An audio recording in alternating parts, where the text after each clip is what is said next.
आप देख रहे हैं संविधान और कानून SK लाइव न्यूज। बिहार सरकार के कैबिनेट मंत्री, सहकारिता एवं पर्यावरण, वन एवं जलवायु परिवर्तन मंत्री डॉक्टर प्रमोद कुमार चंद्रवंशी जी ने कहा कि केंद्र सरकार के मार्गदर्शन, वित्तीय सहयोग तथा प्रधानमंत्री नरेंद्र मोदी जी के आत्मनिर्भर भारत विजन के तहत संचालित जी राम जी योजना, विकसित भारत रोजगार एवं आजीविका मिशन, ग्रामीण गारंटी अधिनियम 2025 ग्रामीण भारत के समग्र और सतत विकास की दिशा में एक ऐतिहासिक व प्रभावी कदम है। जिला अतिथि गृह जहानाबाद में आयोजित प्रेस वार्ता को संबोधित करते हुए माननीय मंत्री ने कहा कि केंद्र सरकार की जनोन्मुखी नीतियों का सीधा लाभ अब ग्रामीण क्षेत्रों, किसानों, युवाओं एवं सरकारी संस्थाओं तक पहुंच रहा है। इस योजना से न केवल बड़े पैमाने पर रोजगार सृजन होगा, बल्कि ग्रामीण अर्थव्यवस्था को भी नई मजबूती मिलेगी। मंत्री जी ने कहा कि केंद्र एवं राज्य सरकार के समन्वय से इस योजना का क्रियान्वयन पूर्ण पारदर्शिता, वित्तीय अनुशासन एवं जवाबदेही तंत्र के साथ किया जा रहा है, जिससे भ्रष्टाचार और दुरुपयोग की संभावनाओं का पूर्ण उन्मूलन सुनिश्चित हो सके। उन्होंने ये भी स्पष्ट किया कि योजना के अंतर्गत स्थानीय संसाधनों से बेहतर उपयोग, पर्यावरण संरक्षण तथा सतत विकास को विशेष प्राथमिकता दी गई, ताकि विकास के साथ साथ प्रकृति का संतुलन भी बना रहे। प्रेस वार्ता के दौरान माननीय मंत्री ने जिला प्रशासन को निर्देश दिया कि केंद्र सरकार की इस महत्वाकांक्षी योजना का व्यापक प्रचार प्रसार एवं जन जागरूकता अभियान चलाकर अधिक से अधिक पात्र लाभार्थियों को इससे जोड़ा जाए। इस मौके पर भारतीय जनता पार्टी के जिला अध्यक्ष धीरज कुमार, अनिल ठाकुर, विजय सत्कार सहित जिले के पार्टी पदाधिकारी एवं कार्यकर्ता उपस्थित रहे। अनिल ठाकुर जी और मीडिया के प्रभारी कान जी, कई हैं, सत्कार जी हैं, कई लोग हमारे पार्टी के लोग हैं। एक तो आप सब लोग को पता होगा कि विकसित भारत जी राम जी 2025 जो पहले चल रहा था महात्मा गांधी मनरेगा के नाम से, उसको नाम को बदला गया है। सिर्फ नाम ही नहीं बदला गया है, कई प्रावधान भी उसमें बदले गए। और आप सब लोग जानते हैं कि सब लोग कहते थे, पत्रकार बंधु भी कहते थे, लोग भी कहते थे कि मनरेगा जो है लूट का अड्डा है। तो ये सारे चीज को देखते हुए केंद्र सरकार ने नाम के साथ साथ कई उसमें प्रावधान भी बदले हैं। और जी राम जी के लागू होने से जो बिचौलिया थे, मनरेगा के अंदर जो बिचौलिया काम कर रहे थे, मजदूरों के नाम पर जाली जॉब कार्ड बना रखे थे, गलत ढंग से पैसे की निकासी कर रहे थे, उन लोगों पर कड़ा प्रहार हुआ है। और जो वास्तविक में मजदूर थे, जो मजदूरी करके जीविकोपार्जन कर रहे थे, उनको इस एक्ट से, जी राम जी से आने वाला समय में बहुत फायदा होने वाला है। पहले 100 दिन की गारंटी था, अब जो है 125 दिन की गारंटी है। और कई बार देखने को मिलता था कि जब ग्रामीण क्षेत्र में कृषि कार्य होता था, खास करके हम मध्य बिहार की बात करेंगे, इसी तरह से हर राज्य की अपनी अपनी खेती का एक परंपरा है। तो यहाँ जब धान की रोपनी कटाई के समय देखते होंगे कि कुछ काम, कई मजदूर ऐसे थे जिनका छोटा मोटा बटाईदारी करके अपना खेती करते थे।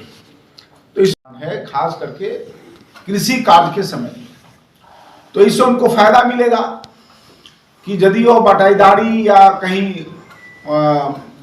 खेती कर रहे हैं तो वो भी कर लेंगे और उनको इधर से भी फायदा मिल जाएगा। और सबका डिजिटीकरण किया गया है, अब कोई किसी के नाम पर पैसा नहीं निकाल सकता है। ये सारे प्रावधान इसके अंतर्गत है। जो नकली या डुप्लीकेट कार्ड बना करके मजदूरों के पैसा निकाल रहे थे, फर्जी लाभार्थी बनाए हुए थे, बढ़ा चढ़ाकर मनगढ़ंत हाजिरी रजिस्टर मास्टर रोल बना रखे थे, श्रमिकों को आंशिक भुगतान या पूरा वेतन न देना, इन सब चीजों को ध्यान में रख करके ही जी राम जी का बिल लोकसभा में पास हुआ है। तो आप सब लोग के चैनल के माध्यम से मैं भारत सरकार को बहुत बहुत धन्यवाद देता हूं, जिन्होंने जी राम जी बिल ला करके भारत के गरीब मजदूर को लाभ देने का काम किए हैं। और इससे आने वाले समय में मजदूर को अधिक से अधिक रोजगार मिलेगा और पारदर्शिता के साथ काम होगा। और इसमें सरकार भी एक बजट देगी, उस बजट के अनुसार काम है। काम का भी प्रकार तय है इसमें, ऐसा नहीं है कि कोई भी काम जल संबंधित कार्यों का परिणाम उन्मूलक प्रकृति यानी जल संबंधित, जल सुरक्षा के लिए मुख्य ग्रामीण बुनियादी ढांचा, आजीविका संबंधित अवसंरचना, प्रतिकूल मौसम घटनाओं से निपटने और आपदा तैयारी हेतु विशेष काम, तो इनके काम के भी विभाजन किए गए हैं। तो मैं पुनः एक बार भारत सरकार को बहुत बहुत धन्यवाद देता हूं, जिन्होंने बिहार और देश के गरीब मजदूरों के लिए बिल लाकर के उन्होंने एक सकारात्मक संदेश देने का काम किया। भारतीय जनता पार्टी जब भी राजनीति करती है तो मुद्दे आधारित राजनीति, हम व्यक्ति का विरोध नहीं करते। व्यक्ति है अपना, हमको जो मुद्दा है उस मुद्दे की राजनीति करते हैं ना। तो राजनीतिक दल में सदन में विरोध है, रोड पर थोड़ी विरोध हम उनका करेंगे, उनके मुद्दे का रोड पर विरोध करेंगे।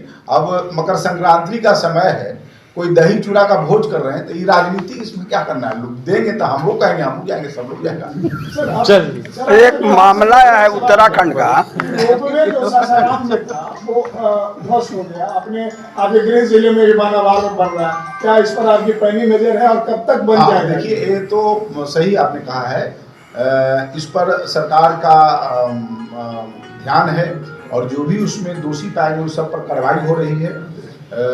सरकार किसी को नहीं छोड़ेगी। इस सरकार में एक बड़ा ये है कि कोई भी गड़बड़ करेंगे वो बचेंगे नहीं।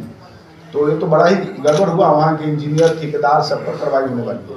और यहाँ भी मुझे लगता है कि रोपवे 6-7 महीने में हमको लगता है यहाँ भी शुरू हो जाएगा। आपके विभाग का ही कुछ है कि उसमें एनओसी का कुछ और रह गया है, वन्य विभाग का कुछ? तो ऐसा कोई आएगा तो हम उसको निपटाएंगे। टाइम बड़ा एक्सटेंशन हो रहा है हमेशा, आज कब चालू? देखिए, कोई भी चीज में हर विभाग का अलग है। वन पर्यावरण से भी एनओसी लेना पड़ेगा, फिर उनकी भी एजेंसी होगी, कई होता है, कई में उसमें थोड़ी विलम्ब होती है, लेकिन काम होगा उसमें निश्चित रहिए। कब तक सर ये रोपवे आपका लगता है? मुझे लगता है कि 6-7 महीने में काम जो है शुरू हो जाएगा।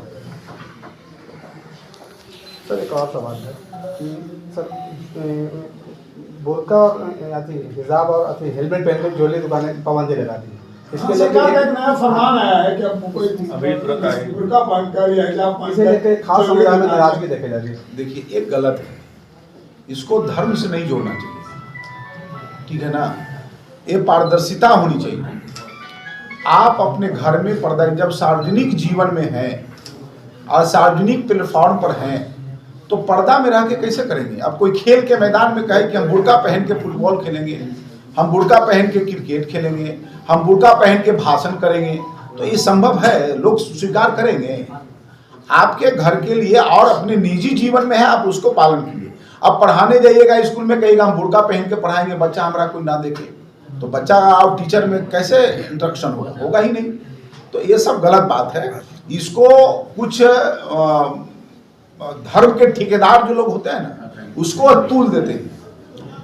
सानिया मिर्जा पर भी हुआ था कि स्कर्ट पहन के कैसे टेनिस खेलेगी, तो बुर्का पहन के टेनिस खेलती है। उस समय भी उनका भी विरोध हुआ था कि नहीं, ये तो इस्लाम के खिलाफ है। तो इस्लाम के खिलाफ है तो इस्लाम माने प्रगति नहीं करे, वो आगे नहीं बढ़े, अपना पौराणिक व्यवस्था में ही जिए। और इस पर विपक्ष को बोलना चाहिए। विपक्ष खाली जो एक खास वर्ग के बारे में, महिला की स्वतंत्रता, महिला की स्वतंत्रता, तो महिला क्या मुस्लिम महिलाएं नहीं है? उनकी स्वतंत्रता नहीं होनी चाहिए? उनका कोई अधिकार नहीं है? उनके जीने का शौक नहीं है? ये सब गलत बात है। अच्छा, आप वन मंत्री भी हैं। अभी मनरेगा योजना से वृक्षारोपण का कार्य प्रतिवर्ष किया जाता है, लेकिन प्रायः देखने को मिला कि कहीं एक भी वृक्ष आपका नहीं है। इस पर आपका क्या कहना नहीं नहीं ऐसा नहीं है? आपकी जानकारी के लिए कि वृक्षारोपण वाला है। आप इस विषय पर अगले पर हमारा प्रेस कॉन्फ्रेंस करवाइएगा तो पूरा डिटेल बताएंगे हमारे। अब अभी जी राम जी पर फिर चलिएगा मनरेगा पर, फिर चलिएगा